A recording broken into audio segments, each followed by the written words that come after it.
ನಮಸ್ಕಾರ ವೀಕ್ಷಕರೇ, ನಮ್ಮ ಅಗ್ರಿ ಸ್ಟಾರ್ಟಪ್ ಯೂಟ್ಯೂಬ್ ಚಾನಲ್ಗೆ ಸ್ವಾಗತ.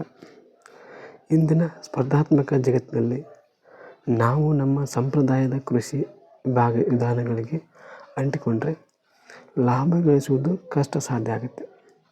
10 ವರ್ಷಗಳ ಹಿಂದಿನ ಕೃಷಿ ಪದ್ಧತಿ ಮತ್ತು ಈಗಿನ ಮಾರುಕಟ್ಟೆ ಬೇಡಿಕೆಗಳು ಸಂಪೂರ್ಣವಾಗಿ ಬದಲಾಗಿವೆ. ಒಂದೇ ಬೆಳೆ ಬೆಳೆಯುವ ವಿಧಾನದಿಂದ ಹೊರಬಂದು ಬಹುಬೆಳೆ ಪದ್ಧತಿ ಮತ್ತು ಮೌಲ್ಯವರ್ಧನೆಗೆ ಒತ್ತು ನೀಡುವುದು ಅಗತ್ಯವಾಗಿದೆ. ಹವಾಮಾನ ಬದಲಾವಣೆ, ನೀರಿನ ಕೊರತೆ ಮತ್ತು ಹೆಚ್ಚುತ್ತಿರುವ ಖರ್ಚುಗಳನ್ನು ನಿಭಾಯಿಸಲು ಹೊಸ ತಂತ್ರಜ್ಞಾನಗಳು ನಮಗೆ ಅನುಕೂಲವಾಗಿದೆ. ಕೇವಲ ಬೆಳೆ ಬೆಳೆದರೆ ಸಾಲದು, ಅದನ್ನು ನೇರವಾಗಿ ಗ್ರಾಹಕರಿಗೆ ತಲುಪಿಸಲು ವಾಟ್ಸಪ್ ಕ್ಯಾಟ್ಲಾಗ್ ಆಗಿರ್ಬೋದು, ಸಾಮಾಜಿಕ ಜಾಲತಾಣಗಳಂಥ ಡಿಜಿಟಲ್ ಮಾರ್ಕೆಟಿಂಗಿನ ವಿಧಾನಗಳನ್ನು ನಾವು ಬೆಳೆಸ್ಕೊಳ್ಬೇಕು. ನಾವು ಬೆಳೆದ ಬೆಳೆಗಳಿಗೆ ಮೌಲ್ಯವರ್ಧನೆ ಮಾಡಿದರೆ ಅದರ ಗುಣಮಟ್ಟ ಹೆಚ್ಚಾಗುತ್ತೆ, ಉತ್ಪನ್ನದ ಬೆಲೆ ಹೆಚ್ಚಾಗುತ್ತೆ.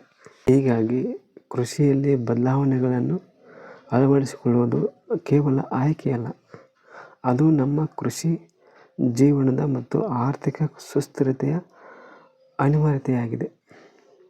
ಹೊಸ ತಂತ್ರಜ್ಞಾನ ಅಳವಡಿಸಿ ರೈತರು ಲಾಭದಾಯಕ ಜೀವನವನ್ನು ಕಾಪಾಡಿಕೊಳ್ಳಲು ಸಾಧ್ಯವಿದೆ. ಊರಲ್ಲಿ ಒಬ್ಬ ರೈತನಿದ್ದ. ಅವನು ತನ್ನ ಹೊಲದಲ್ಲಿ ಬೆಳೆದಿರುವಂಥ ಟೊಮೊಟೊಗಳನ್ನು ತನ್ನ ಊರ ಸಮೀಪ ಇರುವಂಥ ಒಂದು ಸಂತೆಗೆ ಹೋಗಿ ಮಾರಾಟ ಮಾಡ್ತಾಯಿದ್ದ. ಬೆಳಗ್ಗೆ 6 ಗಂಟೆಯಿಂದ ಸಾಯಂಕಾಲದವರೆಗೂ ಮಾರಾಟ ಮಾಡ್ತಾಯಿದ್ದ. ಆದರೆ 500 ರೂಪಾಯಿ ಸಂಪಾದನೆ ಮಾಡೋಕ್ಕೂ ಕೂಡ ಕಷ್ಟ ಆಗ್ತಿತ್ತು. ಇನ್ನೊಬ್ಬ ರೈತ ಇದ್ದ. ಅವನು ಸ್ವಲ್ಪ ಬದಲಾವಣೆ ಮಾಡಿದ. ಅವನು ಏನು ಮಾಡಿದ ಅಂತಂದರೆ, ಇನ್ನು ಗ್ರಾಹಕರ ಬೇಡಿಕೆಯನ್ನು ತಿಳಿದುಕೊಂಡ. ಅವರ ಬೇಡಿಕೆಯನ್ನು ತಿಳಿದುಕೊಂಡು ಅವನು ಏನು ಮಾಡಿದ, ಸ್ವಲ್ಪ ಬದಲಾವಣೆ ಮಾಡಿದ.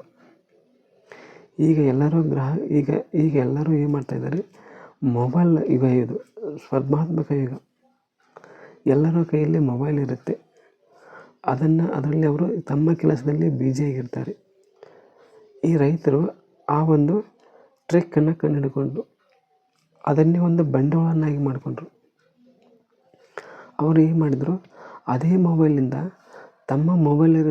ತಮ್ಮ ಮೊಬೈಲಲ್ಲಿ ಇರುವಂಥ ವಾಟ್ಸಪ್ಪನ್ನು ಬಳಸ್ಕೊಳ್ಳಲು ಪ್ರಾರಂಭ ಮಾಡಿದರು.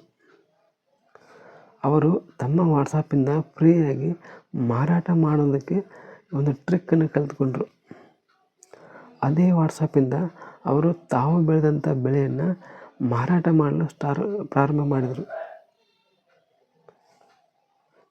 ಇದರಿಂದ ಅವರಿಗೆ ಸಮಯ ಉಳಿತಾಯ ಆಯಿತು, ಲಾಭವೂ ಕೂಡ ಹೆಚ್ಚಾಯಿತು. ನೋಡಿ ವೀಕ್ಷಕರೇ, ಒಂದು ಸಣ್ಣ ಬದಲಾವಣೆ ನಮ್ಮ ಬದುಕನ್ನು ಬದಲಿಸಿಬಿಡುತ್ತೆ. ಹಾಗಾಗಿ ನಾವು ಹಿಂದೆ ಇದ್ದಂಥ ಕೃಷಿ ಪದ್ಧತಿಯನ್ನು ಈಗ ಬದಲಾದ ಜೀವನ ಶೈಲಿಯಲ್ಲಿ ಅಳವಡಿಸಿಕೊಳ್ಳೋದು ತುಂಬ ಕಷ್ಟ ಇದೆ. ಆದ್ದರಿಂದ ಈಗಿನ ಕಾಲಕ್ಕೆ ಸರಿ ಹೊಂದುವ ಹಾಗೆ ನಮ್ಮ ಕೃಷಿ ಜೀವನವನ್ನು ಕೂಡ ನಾವು ಬದಲಾವಣೆ ಮಾಡಿಕೊಳ್ಬೇಕು.